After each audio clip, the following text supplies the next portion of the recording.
De ces trois piliers, en fait, tu vas pouvoir construire des offres qui sont adaptées. De ces trois piliers, tu vas pouvoir créer une stratégie qui est adaptée. Donc non, dans les trois piliers, il n'y a pas ton offre, il n'y a pas ton produit, il n'y a pas de stratégie marketing. C'est vraiment juste des fondamentaux sur lesquels tu vas pouvoir construire quelque chose de solide par la suite.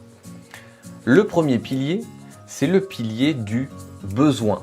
Est-ce qu'il existe un besoin sur le marché? Est-ce que tu t'adresses à un réel besoin sur le marché? Et attention, quand je parle de besoin, je ne parle pas de ton idée.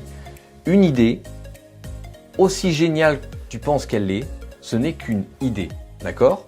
Une idée, c'est quelque chose d'unilatéral, c'est-à-dire qu'elle vient de ta tête, et puis c'est tout. Et donc forcément, si elle ne vient que de ta tête, tu ne peux pas mettre à ta main un coupé qu'elle est géniale. Une idée géniale, un besoin bon, un bon besoin, c'est un besoin qui a été donné par ton marché. C'est ton marché qui te dit si oui ou non il a besoin de quelque chose. Et donc si oui ou non il a besoin de tes produits et de tes services. Et c'est pas l'inverse. Donc je t'invite déjà à commencer par ça. Pose-toi la question, est-ce que ton entreprise, est-ce que tes produits et services, est-ce que l'idée que tu as, le projet que tu as, est-ce qu'il répond à un réel besoin sur le marché? Est-ce que tu es allé vérifier derrière? Est-ce que tu es allé demander tout simplement à ton marché, que ce soit de manière indirecte, en allant regarder, récolter des données que tu trouves, ou alors en allant leur demander directement, est-ce que le besoin a été formulé? Est-ce que tu es là à répondre à un réel besoin sur le marché? J'insiste lourdement dessus parce que on a vite tendance à passer à côté. Tu vois, on a vite tendance à se dire « Mais oui, il y a un besoin, allez, hop, au suivant !» Vérifie. Vraiment, c'est un des piliers fondamentaux, le besoin.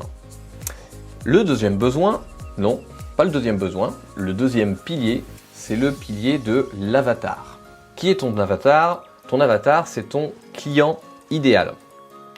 En fait, ton avatar, c'est une personne fictive qui est basée sur des données réelles. C'est un profil de personne que tu vas construire. C'est le profil idéal dans ton marché. Tu vois, tu as un marché, tu vises un certain marché. Mais dans ce marché, quel est le profil idéal? Quel est celui que tu veux attirer à toi? C'est un peu comme le profil idéal de l'élève. Eh bien, voilà, il est parmi les élèves de la classe, mais il n'est pas forcément dans chacun des élèves. Bon, bref, tu récupères des données réel et tu en fais un personnage pseudo-fictif. Et tu dois le voir comme ton meilleur ami business. Moi, je compare souvent à ça. C'est ton meilleur ami business. C'est-à-dire que c'est une seule et unique personne à qui tu vas t'adresser, une personne que tu connais bien et que tu cherches constamment à mieux connaître. Parce que plus tu connais ton avatar client, plus tu connais ton meilleur ami business et plus c'est facile de lui vendre.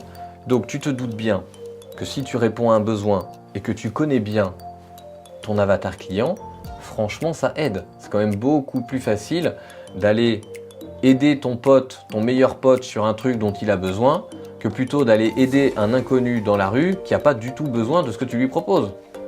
Hein? C'est logique? Ok. Et troisième chose, le positionnement. Le positionnement, c'est quoi? C'est ce qui fait que tu vas être vu comme quelqu'un ou une entreprise en tout cas, une marque qui est unique. Ton positionnement, c'est ce qui va te permettre de te différencier sur le marché parce que évidemment, si tu t'adresses à un besoin existant, que tu apprends à mieux connaître ton avatar, tu te doutes bien que tu n'es pas le premier sur le marché. Donc c'est plutôt une bonne nouvelle. Si tu n'es pas le premier sur le marché, c'est que derrière, il y a une demande, il y a du besoin et donc c'est très bien. Par contre, ça veut dire que forcément, il y a de la concurrence. Et donc, s'il y a de la concurrence, tu dois trouver un moyen d'être unique. Tu dois trouver un moyen de te positionner. Et c'est en apprenant à te positionner, en mettant en avant ton unicité, qui tu es, ou ton entreprise qui elle est, quelle marque, que représente ta marque. C'est comme ça que tu vas pouvoir construire un écosystème où les gens viendront pour toi, pour ton entreprise, pour ce que tu proposes. Et voilà, donc tu comprends que les trois piliers essentiels, et donc c'est une symbiose entre les trois que tu dois chercher à voir, c'est d'identifier un réel besoin, de savoir qui est ton avatar et de construire un positionnement qui soit pertinent, un positionnement qui fasse sens pour ton entreprise et qui va te permettre d'avancer. Avec ces 3 piliers, tu vas pouvoir construire des offres beaucoup plus facilement parce que si tu sais qui sont les gens en face, quels besoins ils ont, créer un produit, créer un service, créer une offre, ça devient beaucoup plus facile. Et surtout si en plus tu t'appuies derrière sur le positionnement que tu as mis en place. Pareil pour toutes tes stratégies marketing. À partir du moment où tu sais quel positionnement tu as, à qui tu t'adresses, où est-ce que sont les gens, qu'est-ce qu'ils veulent, à quel moment, c'est beaucoup plus facile de leur proposer et de mettre en place une stratégie qui soit cohérente et de ne pas forcément t'appuyer sur les dernières techniques à la mode et de plutôt t'appuyer sur des techniques qui fonctionnent pour toi dans ton cas précis et pour le besoin que tu vises. Et si tu veux en savoir plus sur ces 3 piliers fondamentaux, sur comment les mettre en place dans ton entreprise, je t'invite à rejoindre le grand atelier, tu trouveras le lien juste en dessous. On verra en détail comment comprendre le besoin de ton marché, comment définir avec précision ton avatar, et comment construire un positionnement efficace. A tout de suite sur le lien juste en dessous.